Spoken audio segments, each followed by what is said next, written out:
लगभग 300 साल अंग्रेजों की हुकूमत के बाद भारत को आज़ादी मिली, पर आज़ादी के बाद हिंदुस्तान जो कि एक सेकुलर स्टेट बना, वहीं पाकिस्तान एक इस्लामिक स्टेट। ये कहानी है दुनिया की सबसे बड़े मास माइग्रेशन की, जिनकी कहानियां खूनों से रंगी गई है। ऐसा अनुमान है कि लगभग 15 मिलियन लोग माइग्रेट किए थे, जिसमें लगभग 2 मिलियन लोगों ने अपनी जान गंवाई because of large religious violence and starvation and disease. More than 75,000 womens were raped. तो आइए जानते हैं इसकी शुरुआत कहाँ से हुई। वैसे तो पार्टीशन 1947 में हुआ था, पर इसकी शुरुआत बहुत पहले से हो गई थी, जब 1905 में ब्रिटिश वाइसराय लॉर्ड कर्जन ने बंगाल का पार्टीशन किया था धर्म के आधार पे, जो कि मॉडर्न डे में वेस्ट बंगाल, बिहार, झारखंड एंड उड़ीसा है। पर उससे पहले हम ये समझते हैं कि ब्रिटिशर्स ने इंडिया पे रूल कैसे किया। उनका पॉलिसी था डिवाइड एंड रूल, चाहे वो धर्म के आधार पे हो, पर बावजूद इसके इंडियंस और मुस्लिम्स कोएग्जिस्ट करते थे और साथ में पीसफुली रहते थे। उस वक्त इंडिया में दो बड़ी पार्टीज थी, Indian Congress and all India Muslim league.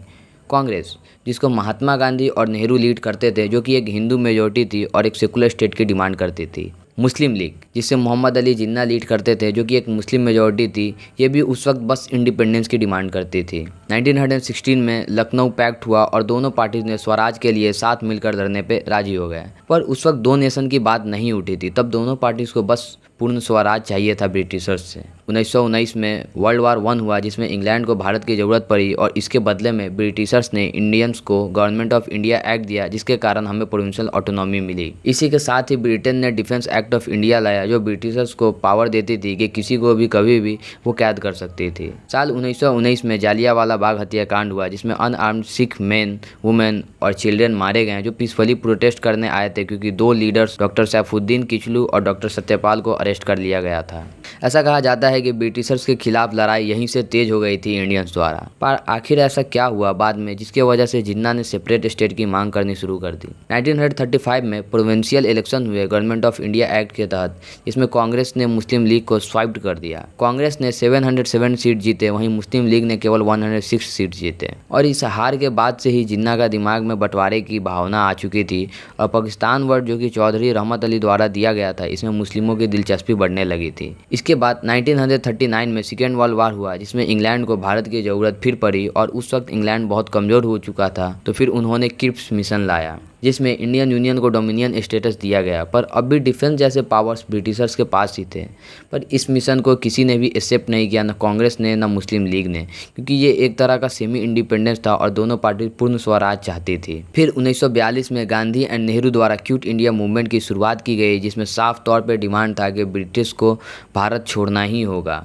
इसके बाद 1943 में बंगाल में फामाइन हिट किया, जिसके कारण लाखों लोगों का डेथ हुआ और इससे लोगों में आक्रोश आया कि ये सब कॉलोनियल रूल के ही देन है। पर फिर वर्ल्ड वार 2 खत्म हुआ और ब्रिटिशर्स को इससे भारी नुकसान हुआ और वो भारत को चलाने में सक्षम नहीं थे। ऊपर से इंडियन पॉलिटिशियंस द्वारा बढ़ते प्रेशर के कारण उन्होंने देश को आज़ाद करने की घोषणा कर दी, पर कोई स्पेसिफिक डेट नहीं बताया।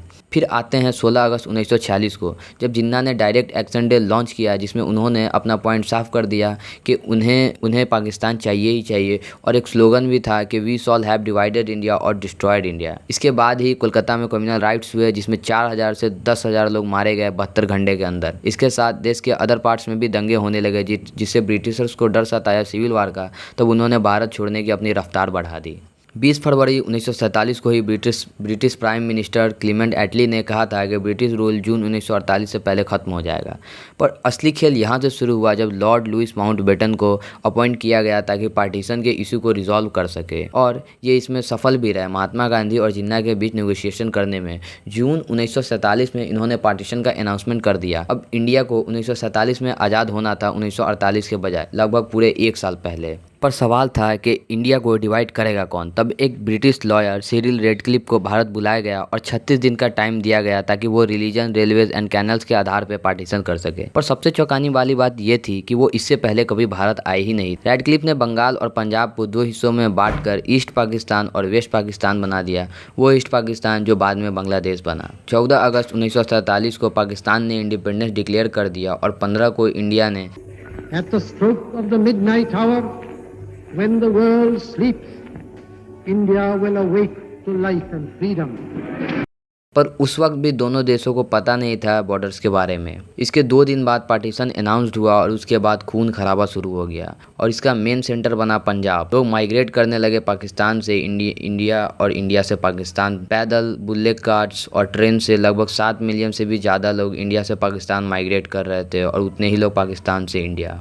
और दोनों तरफ कत्लेआम हो रहा था। मुस्लिम, हिंदू, सिख सब एक दूसरे को मार रहे थे। बहुत सारे लोग भूख से मरे, बहुत को रास्तों में मारा गया। ट्रेन्स में मास मर्डर हुए, औरतों का रेप किया गया, यहाँ तक कि प्रेग्नेंट औरतों का पेट चीर दिया गया। बहुत सारे वुमेन्स को उनके पेरेंट्स ने ही मार डाला ताकि वो दूसरे द्वारा ना पकड़े जाएं। अपनी इज्जत बचाने के लिए बहुत सी महिलाएं वेल्स में कूदकर जान दे दी। दोनों तरफ रिफ्यूजीज़ कैंप बनाए गए, लोगों को रहने के, खाने की व्यवस्था किया गया, पर तब इतनी गरीबी थी कि लोग भूख और बीमारी से मर जा रहे थे। तो ये थी कहानी पार्टीशन की।